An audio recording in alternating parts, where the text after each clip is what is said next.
Amélie Poulain a 6 ans et elle habite dans un vieil immeuble à Montmartre, à Paris. La mère d'Amélie, Amandine Fuet, institutrice, est d'une nature nerveuse. Le père d'Amélie, Raphaël Poulain, est un ancien médecin militaire. C'est un homme qui tient sa fille à distance. Son père l'embrasse seulement quand il fait un examen physique chaque mois. Bouleversé par ce constat, son cœur se battra. Badaboum, badaboum. Donc son père croit qu'elle a une défaute cardiaque.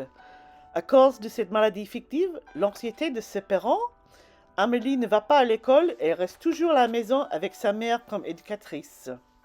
Son seul ami est son poisson rouge, Cachelot. Mais Cachelot déteste les parents d'Amélie. Il essaie de se suicider et se jetant de son bocal au seau de la cuisine. Amélie criait pendant que son père a ramassé le poisson. Sa mère ne lui supportait plus et elle accompagnait Amélie au fleuve où elle a libéré ce petit poisson. Après cette tristesse, sa mère lui a donné un appareil photo pour s'amuser. Amélie prenait des photos en dehors.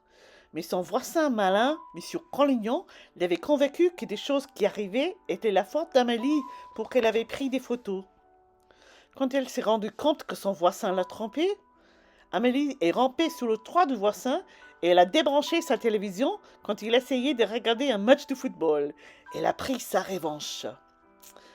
Dimanche matin, comme tous les jours, Amélie est allée à la cathédrale avec sa mère pour allumer une chandelle pour que sa mère puisse avoir un bébé, petit-fils pour Amélie.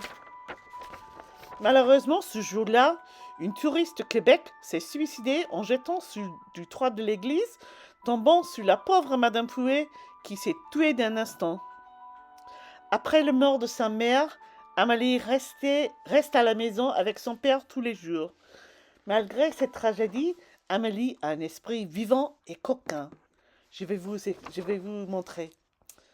Un jour, Amélie quitte la maison et se promène au quartier avec son copain imaginaire. Et hop, c'est parti! Oh, tiens, l'enseigne de la boucherie Chevaline a perdu une oreille. C'est drôle, non?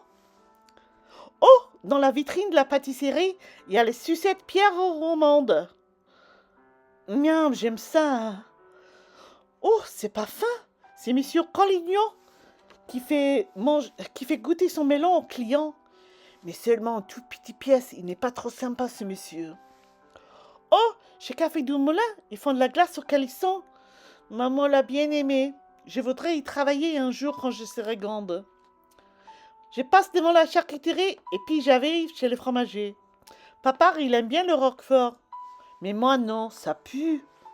Chez le boucher, il y a un chien qui regarde les poulets rôtis à la vitrine. Et voilà, je suis devant le petit kiosque journaux, juste à l'entrée du métro. Il faut que j'y rentre à la maison avant que papa sache que je ne suis plus là. Mais avant ça, j'irai à la manège.